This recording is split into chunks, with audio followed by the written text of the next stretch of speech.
I would think, at 56, I've had a lot of cannonball experiences. And I don't think there is one definitive experience that I can call my cannonball experience. A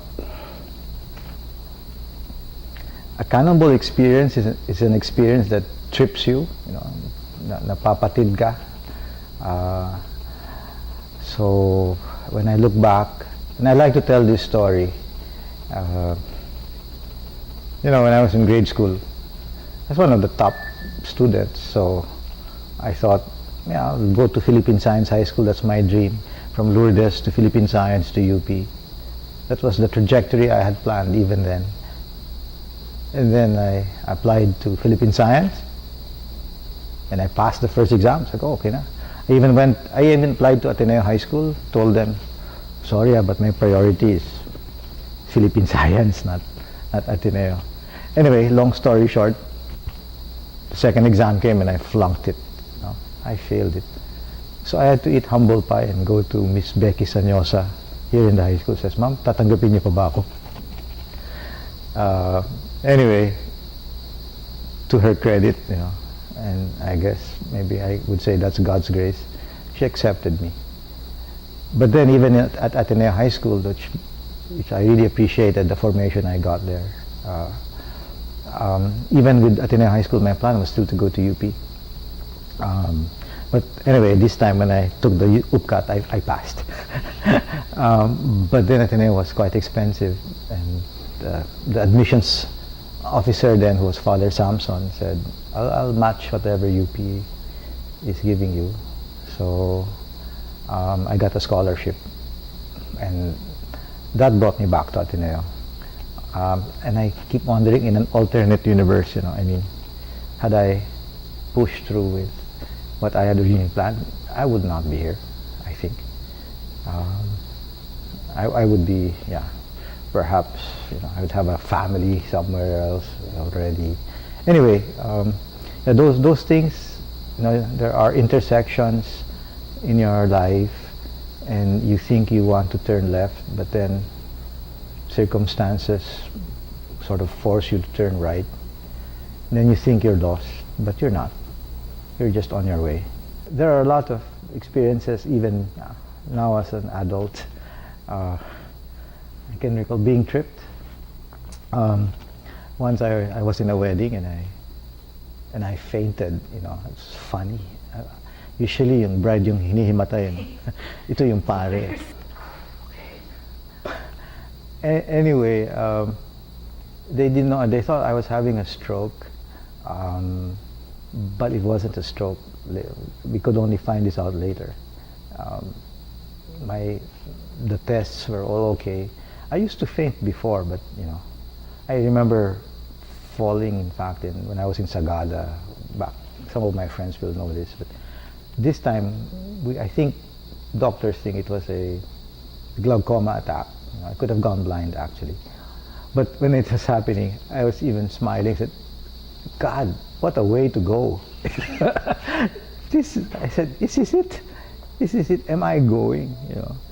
While they were bringing me from Tagaytay, was it? Or Nasugbu to the hospital. It was a long ride. I don't know. I was throwing up along the way, but I was lying down in the car. But after that, in a sense, I was crippled. I could not walk.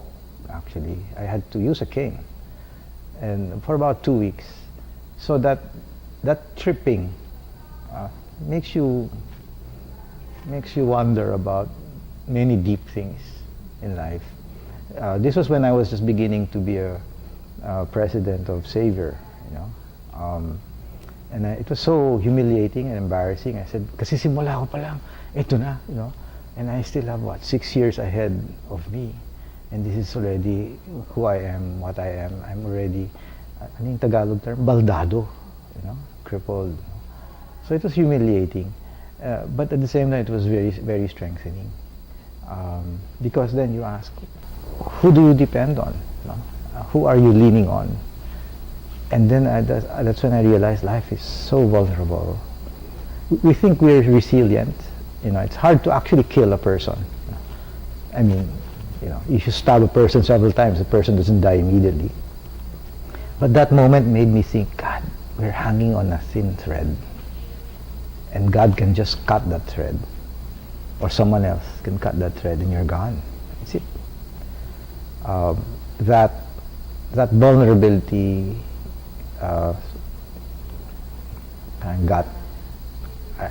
that vulnerability made me think and made me pray a lot more, actually. What is the point of all this, this journey? We tend to take it for granted that we'll live up to 90, 80? I'd like to go around 80, maybe. I don't know if that's possible. In the many instances when I've had to anoint people, coming home sometimes I ask myself, gosh, I'd like to die. If I'm going to die, and I'm going to die, I'd like to die peacefully, not with so many things attached, not with a lot of pain. But that's not our choice, right? And so my only wish is that if I die, if we all die, let there be fullness, that we've lived a full life. And I think that's the one that will give me serenity as we face that last door that we have to go through. So anyway, these cannonball experiences, these instances, these events have shaped me into who I am today.